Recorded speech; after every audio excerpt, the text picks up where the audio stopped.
Good morning friends. இது உங்கள் friends post academy. Daily கண்டவர்ஸ் இன்றைக்கி என்ன பார்க்க போகணும் பார்த்தீங்கன்னா மார்ச் 7 2025 வெள்ளிக்கிழமை என்ன கண்டவர்ஸ் தான் பார்க்க போகிறோம். இதுக்கு முடிஞ்சு பார்த்தீங்கன்னா நம்ம டெய்லி கண்டவர்ஸ் வீடியோ அப்லோட் பண்ணியிருக்கோம். பார்க்காதவங்க பார்த்து நோட்ஸ் எடுத்து வச்சுக்கோங்க.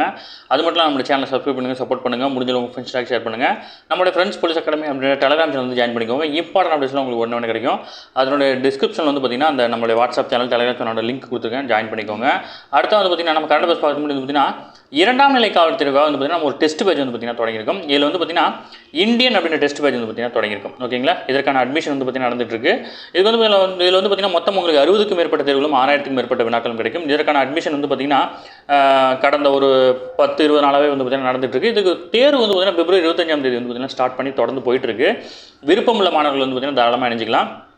வருகிற 2025ஆம் ஆண்டு தமிழ்நாடு காவல்துறையில் வந்து பார்த்தீங்கன்னா மொத்தம் 10,000க்கும் மேற்பட்ட காலி பணிகள் வந்து பார்த்தீங்கன்னா நிரப்பிருக்காங்க. அதில் வந்து பார்த்தீங்கன்னா இரண்டாம் நிலை காவல் தேர்வுக்கான காலி பணிகள் கிட்டத்தட்ட ஒரு 8,000க்கு மேலே வரதுக்கு வாய்ப்பு இருக்குது. அதுக்காக வந்து பார்த்தீங்கன்னா இப்போலேருந்து நீங்கள் ப்ரிப்பரேஷனை ஸ்டார்ட் பண்ணால் தான் வந்து பார்த்தீங்கன்னா நம்ம கரெக்டாக எக்ஸாமை கிளியர் பண்ண முடியும். அதனால் வந்து பார்த்தீங்கன்னா இதனோட ஷெட்யூல் டிஸ்கிரிப்ஷனில் கொடுக்குற வியூ பண்ணி பாருங்கள். கட்டாயம் வந்து பார்த்தீங்கன்னா இந்த டெஸ்ட் பேஜே உங்களுக்கு போதுமானதாக இருக்கும். சரிங்களா, இல்லை ஸ்க்ரீனில் தெரிந்த நம்பர் நோட் பண்ணி வச்சுக்கோங்க. ஷெட்யூல் பாருங்கள். ஷெட்யூல் உங்களுக்கு ஏதாவது டவுட் இருந்துச்சு அப்படின்னா ஸ்க்ரீனில் தெரிந்த நம்பருக்கு கால் பண்ணி உங்கள் டவுட்டை நீங்கள் கிளாரிஃபை பண்ணிக்க முடியும். சரிங்களா, வாங்க ஃப்ரெண்ட்ஸ் கரண்ட் அஃபேர்ஸ் பார்த்துடலாம். ஃபஸ்ட்டு ஓவியம் உள்ளிட்ட துறை படைப்பாளர்களுக்கு வந்து பார்த்தீங்கன்னா கலைச்செம்மல் விருது வந்து பார்த்தீங்கன்னா முதல்வர் அவர்கள் வந்து பார்த்தீங்கன்னா வழங்கியிருக்காரு. ஓவியம், சிற்பம் உள்ளிட்ட பல்வேறு துறைகளில் படைப்பாற்றலில் சிறந்து விளங்கும் 6 பேருக்கு வந்து பார்த்தீங்கன்னா இந்த விருது வழங்கப்பட்டிருக்கு. ஓகேங்களா, அரசின் கலை பண்பாட்டுத்துறை சார்பில் ஒவ்வொரு ஆண்டும் மரபு வழி ஓவியம், நவீன பாணி ஓவியம் மற்றும் சிற்பக்கலைகளில் திறமைமிக்க கலைஞர்களுக்கு வந்து பார்த்தீங்கன்னா கலைச்செம்மல் விருது வந்து பார்த்தீங்கன்னா வழங்கப்படுது. இந்த விருதுக்கு வந்து பார்த்தீங்கன்னா செப்பு பட்டயம், 1 லட்ச ரூபாய் நிதியுதவி, பாராட்டு சான்றிதழ் இதாகும். ஒவ்வொரு ஆண்டும் 6 கலைஞருக்கு வந்து பார்த்தீங்கன்னா இது வழங்குறாங்க. ஓகேங்களா, இதன்படி 2024-25ஆம் ஆண்டுக்கான கலைச்செம்மல் விருதுக்கு வந்து பார்த்தீங்கன்னா மரபு வழி ஓவிய பிரிவில் வந்து பார்த்தீங்கன்னா மணிவேலு, மரபு வழி சிற்ப பிரிவில் வந்து பார்த்தீங்கன்னா பாலச்சந்தர், கன்னியப்பன், நவீன பாணி ஓவிய பிரிவில் வந்து பார்த்தீங்கன்னா முரளிதரன், செல்வராஜ், அப்புறம் வந்து பார்த்தீங்கன்னா நவீன பாணி சிற்ப பிரிவில் வந்து பார்த்தீங்கன்னா ராகவன் ஆகிய 6 கலைஞர்கள் வந்து பார்த்தீங்கன்னா தேர்வு செய்யப்பட்டிருக்காங்க. ஓகேங்களா, அடுத்தது தமிழகத்தில் இன்று வந்து பார்த்தீங்கன்னா CISF உடைய 56வது ஆண்டு வந்து தொடக்க விழா வந்து பார்த்தீங்கன்னா கொண்டாடிட்டு இருக்காங்க. இதில் வந்து பார்த்தீங்கன்னா மத்திய தொழில் பாதுகாப்பு படை அப்படின்னு அழைக்கப்படக்கூடிய CISF உடைய 56ஆம் ஆண்டு தொடக்க தின விழா வந்து பார்த்தீங்கன்னா ராணிப்பேட்டை மாவட்டம் அரக்கோணம் அருகே தக்கோலத்தில் உள்ள CISF பயிற்சி மையத்தில் வந்து பார்த்தீங்கன்னா நடைபெற இருக்குது. ஓகேங்களா, இதில் வந்து அமித்ஷா கலந்து இருக்கிறாரு. இதை பற்றி நம்ம டீட்டெயில் ஆல்ரெடி பார்த்தோம். இதில் தான் வந்து பார்த்தீங்கன்னா ஒரு சைக்கிள் பேரணி வந்து நடத்த இருக்கிறாங்கன்னு சொல்லிட்டு பார்த்தோம். இதில் வந்து பார்த்தீங்கன்னா விமான நிலையம், துறைமுகம் மற்றும் பொதுத்துறை நிறுவனங்களில் பாதுகாப்பு பணியில் தான் இவங்க ஈடுபடுறாங்க. மொத்தம் 15 பட்டாலியன் பிரிவு இருக்குது. இதில் வந்து பெண்களுக்குன்னு தனியாக வந்து பார்த்தீங்கன்னா ஒரு பட்டாலியனை உருவாக்கியிருக்காங்க. அதுக்கப்புறம் வந்து CISF சார்பில் வந்து பார்த்தீங்கன்னா பிரத்யேக தீயணைப்பு துறை உருவாக்கப்பட்டு 22 மாநிலங்களில் 113 பிரிவுகளாக இருக்கிறாங்க. அடுத்தது வந்து பார்த்தீங்கன்னா தக்கோலம் பயிற்சி மையம் இருக்குங்க இல்லையா, அந்த தக்கோலம் பயிற்சி மையத்தில் வந்து ராஜாதித்ய சோழனுடைய பேர் வந்து பார்த்தீங்கன்னா வைக்கிருக்கிறாங்க. இது முக்கியமான கொஸ்டின். ஓகேங்களா, தென்மண்டல CIF IG R சரவணன் கூறியதாவது என்ன சொல்லியிருக்காரு அப்படின்னா இடைக்கால சோழர்களின் ஆட்சியில் வந்து பார்த்தீங்கன்னா நடைபெற்ற முக்கிய போர்கள் ஒன்று தான் தக்கோலம் போர். இது உங்கள் ஸ்கூல் புக்கில் இருக்குது. அந்த நடைபெற்ற போரில் வந்து பார்த்தீங்கன்னா இந்த போருக்கு தலைமை தாங்கிய சோழ இளவரசர் ராஜாதித்யன் வந்து பார்த்தீங்கன்னா ராஷ்டிரகூடருக்கு எதிராக யானை மீது வந்து போர் புரிந்து உயிரிழந்திருக்கிறாரு. அவரின் நினைவாக தக்கோலத்தில் அமைந்துள்ள CIF மண்டல பயிற்சி மையத்துக்கு வந்து பார்த்தீங்கன்னா ராஜாதித்ய சோழ மண்டல பயிற்சி மையம் அப்படின்னு வந்து பார்த்தீங்கன்னா பெயர் சூட்ட இருக்கிறாங்க. ஓகேங்களா, முக்கியமான கொஸ்டின், ரொம்ப இம்பார்ட்டன்ட், நோட் பண்ணி வச்சுக்கோங்க. அடுத்தது 4.25 கோடியில் வந்து பார்த்தீங்கன்னா 17 கிராம பசுமை காடுகள் திட்டம் வந்து பார்த்தீங்கன்னா செயல்படுத்திருக்கிறாங்க. இது ஆல்ரெடி நம்ம இம்ப்ளிமெண்ட் பண்ணதான். உள்ளூர் மக்களின் அன்றாட தேவைகளுக்கு தடி, மரம், விறகு உள்ளிட்ட கால்நடை தீவனங்கள் ஆகிய தேவைகளை பூர்த்தி செய்யும் வகையில் வந்து பார்த்தீங்கன்னா தமிழகத்தில் 100 மரகத பூஞ்சோலை அப்படின்ற ஒரு கிராம பசுமை காடுகள் அமைக்கும் திட்டம் வந்து பார்த்தீங்கன்னா 2022 தான் தொடங்கியிருக்காங்க. ஓகேங்களா, இதில் வந்து பார்த்தீங்கன்னா முக்கியமான வனப்பகுதிகளில் போய் வந்து பார்த்தீங்கன்னா அவங்க போகிறத தடுக்கிறதுக்காக வந்து பார்த்தீங்கன்னா இந்த மரகத பூஞ்சோலைகள் உருவாக்குறாங்க. இதன்படி வந்து பார்த்தீங்கன்னா அங்கே சுற்றி இருக்கிற வந்து பார்த்தீங்கன்னா ஒரு குறிப்பிட்ட 1 ஹெக்டேர் பரப்பளவில் வந்து பார்த்தீங்கன்னா ஒரு காட்டையும் அரசே வந்து பார்த்தீங்கன்னா உருவாக்கி கொடுத்துரும். அதில் இருக்கிற விறகுகளை வந்து பார்த்தீங்கன்னா மக்கள் பயன்படுத்திக்க முடியும். மாடுகளுக்கு வந்து பார்த்தீங்கன்னா தீவனங்களும் வந்து பார்த்தீங்கன்னா அதுலேருந்து உருவாக்கிக்க முடியும். சரிங்களா,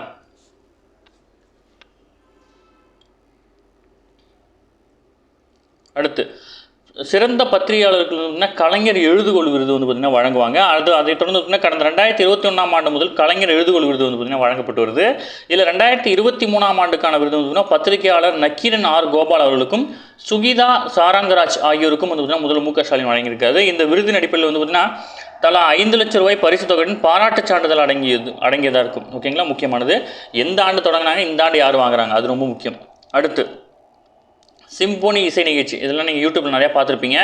வேலியன்ட் என்னும் தலைப்பில் வந்து பார்த்தீங்கன்னா இசையமைப்பாளர் இளையராஜா இயற்றவிருக்கும் மேற்கத்திய பாரம்பரிய சிம்போனி இசை நிகழ்ச்சி வந்து பார்த்தீங்கன்னா லண்டனில் உள்ள அப்பல்லோ அரங்கத்தில் வந்து நேரடி நிகழ்ச்சியாக முதல் முறையாக மார்ச் 8 வந்து பார்த்திங்கன்னா நடைபெற இருக்குது. ஓகேங்களா, முதல் முறையாக வந்து பார்த்திங்கன்னா ஒரு தமிழ் இசையமைப்பாளர் வந்து பார்த்திங்கன்னா அங்கே இந்த நிகழ்ச்சியை நடத்துறது இதுதான் முதல் முறை. ஓகேங்களா, இதுக்கு முன்னாடி வந்து பார்த்திங்கன்னா இசை ஜாம்பவான்கள் அப்படின்னு அழைக்கப்படுற நிறையா பேர் வந்து பார்த்திங்கன்னா அந்த இடத்துல வந்து பார்த்திங்கன்னா நிகழ்ச்சியை நடத்தியிருக்காங்க. பீத்தோ இவரெலாம் வந்து பார்த்திங்கன்னா மிகப்பெரிய இசை மேதை, அவர்லாம் வந்து பார்த்திங்கன்னா அந்த இடத்துல நிகழ்ச்சி நடத்திருக்காரு. அதுக்கப்புறம் வந்து பார்த்திங்கன்னா தமிழகத்தை சேர்ந்த முதல் தமிழ் இசையாக வந்து பார்த்திங்கன்னா இளையராஜா தான் போகிறாரு. சரிங்களா,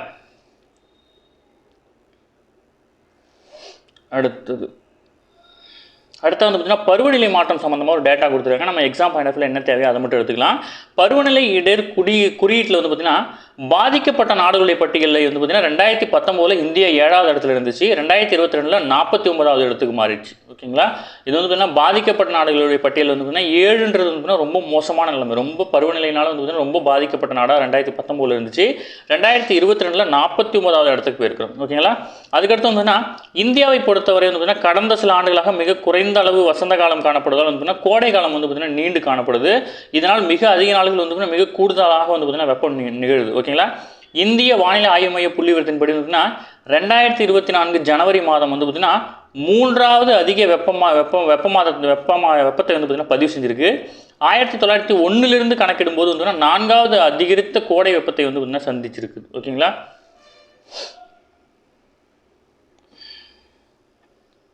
அடுத்து தமிழகத்தில் வந்து பார்த்திங்கன்னா பெண்களுக்கு எதிரான குற்றங்களை தடுக்க வந்து பார்த்திங்கன்னா 39 புதிய மகளிர் காவல் நிலையங்கள் வந்து பார்த்திங்கன்னா தொடங்கப்பட்டிருக்கிறதா வந்து பார்த்திங்கன்னா அரசு அறிவிச்சிருக்காங்க. அது மட்டும் இல்லாமல் மகளிர் சார்ந்த திட்டங்கள் அதில் வந்து டீட்டெயில் கொடுத்துருக்காங்க. இதெல்லாம் நம்ம ரெகுலராக பார்த்தது தான். ஓகேங்களா, இதில் வந்து பார்த்திங்கன்னா கலைஞர் மகளிர் உரிமை தொகை இது வந்து பார்த்திங்கன்னா மாதம் 1000 ரூபாய் வழங்க திட்டம். அது மட்டும் வந்து பார்த்திங்கன்னா உயர்கல்வி பயிலும் மாணவர்களுக்கு வந்து பார்த்திங்கன்னா மாதந்தோறும் 1000 ரூபாய் வழங்க திட்டங்களை பற்றி தான் கொடுத்துருக்காங்க. அதனால் நம்ம ரெகுலராக பார்க்கறதுனால அதை விட்டுட்டேன். அடுத்து ரஷ்யாவிடமிருந்து வந்து பார்த்தீங்கன்னா ரூபாய் 10.5 லட்சம் கோடிக்கு வந்து பார்த்தீங்கன்னா இந்தியா எண்ணெய் இறக்குமதி பண்ணியிருக்காங்க. உக்ரைன் போர் தொடங்கிய பிறகு வந்து பார்த்தீங்கன்னா ரஷ்யாவிடமிருந்து 112 பில்லியன் யூரோ சுமார் 10.5 லட்சம் கோடி மதிப்பிலான கச்சா எண்ணெய் வந்து பார்த்தீங்கன்னா இந்தியா இறக்குமதி செஞ்சிருக்கு. ஓகேங்களா, கடந்த 2022 பிப்ரவரி உக்ரைன் மீது வந்து பார்த்தீங்கன்னா ரஷ்யா போர் தொடுத்த நிலையில் வந்து பார்த்தீங்கன்னா ஐரோப்பிய ஒன்றியத்தில் இருக்கிற நாடுகள் வந்து பார்த்தீங்கன்னா ரஷ்யாவிலிருந்து எண்ணெய் இறக்குமதி பண்ணுறது வந்து பார்த்தீங்கன்னா தடை பண்ணியிருக்காங்க. அதனால் வந்து பார்த்தீங்கன்னா ரஷ்யாவுக்கு வந்து பார்த்தீங்கன்னா போர் செலவுக்காக வந்து பார்த்தீங்கன்னா தன்னுடைய கச்சா எண்ணெயுடைய விலையை வந்து பார்த்தீங்கன்னா குறைச்சிருக்கு. அதனால் இந்தியா வந்து பார்த்தீங்கன்னா அதுலேருந்து அதிகமாக இறக்குமதி பண்ணியிருக்கு. ஓகேங்களா, அடுத்து வந்து பார்த்தீங்கன்னா இந்தியா அதுக்கு அடுத்தபடியாக வந்து பார்த்தீங்கன்னா சீனா இறக்குமதி பண்ணியிருக்கு. இந்திய எரிபொருள் தேவையில் வந்து பார்த்தீங்கன்னா நம்ம 85% வந்து பார்த்தீங்கன்னா இறக்குமதி மூலம் தான் வந்து பார்த்தீங்கன்னா பூர்த்தி செய்கிறோம். அது மட்டும் இல்லாமல் இந்தியாவிலிருந்து இறக்குமதி செய்யக்கூடிய கச்சா எண்ணெய் வந்து பார்த்தீங்கன்னா இந்தியாவில் சுத்திகரிக்கப்பட்டு ஐரோப்பியா மற்றும் G7 நாடுகளுக்கு வந்து பார்த்தீங்கன்னா ஏற்றுமதி செய்யப்படுது. ஓகேங்களா, நம்ம கச்சா எண்ணெயை வாங்கி பியூரிஃபை பண்ணி அனுப்புகிறோம். அடுத்து மரபணு மாற்றப்பட்ட கடுகு பயிர்கள் அனுமதிக்கு வந்து பார்த்தீங்கன்னா எதிரான மனு ஏப்ரல் 15ஆம் தேதிக்கு வந்து பார்த்தீங்கன்னா விசாரணைக்கு ஒத்தி வச்சிருக்காங்க. இதை நம்ம ஆல்ரெடி பார்த்தது தான். அதாவது பார்த்தீங்கன்னா இந்தியாவில் வந்து மரபணு மாற்றம் செய்யப்பட்ட DMH11 அப்படின்ற கடுகு வந்து பார்த்திங்கன்னா வணிக உற்பத்திக்காக பரிசோதனை செய்ய வந்து பார்த்திங்கன்னா மத்திய சுற்றுச்சூழல் அமைச்சகத்தின் கட்டுப்பாட்டில் செயல்பட்டு வரும் மரபணு பொறியியல் மதிப்பீட்டு குழு வந்து பார்த்திங்கன்னா அனுமதி அளிச்சிருந்தாங்க. இதற்கு எதிராக தொடரப்பட்ட வழக்கில் தான் வந்து பார்த்திங்கன்னா இந்த விசாரணை வந்து நடந்துட்டு இருக்கு. அடுத்து முக்கியமானது கொரோனா பெருந்தொற்று காலத்தில் வந்து பார்த்தீங்கன்னா பிரதமர் மோடியின் வியூக தலைமைக்கு மற்றும் மதிப்புமிக்க உதவியை அங்கீகரிக்கும் வகையில் வந்துன்னா அவருக்கு அதாவது பர்படாஸ் நாட்டினுடைய உயரிய தேசிய விருது வந்து பார்த்திங்கன்னா வழங்கி கௌரவிக்க இருக்கிறாங்க. ஓகேங்களா, பர்படாஸினுடைய தலைநகர் பிரிட்ஜ் டவுனில் வந்து நடைபெற்ற நிகழ்ச்சியில் பிரதமர் மோடியின் சார்பாக வந்து பார்த்திங்கன்னா மத்திய வெளியுறவு மற்றும் ஜவுளித்துறை இணையமைச்சர் பபித்ரா மார்க்ரிட்டா இவர் தான் வந்து பார்த்திங்கன்னா இந்த விருது இந்த ஃபங்க்ஷனில் கலந்துட்டு இந்த விருதை வந்து ரிசீவ் பண்ணியிருக்காரு. ஓகேங்களா, முக்கியமானது நோட் பண்ணிக்கோங்க.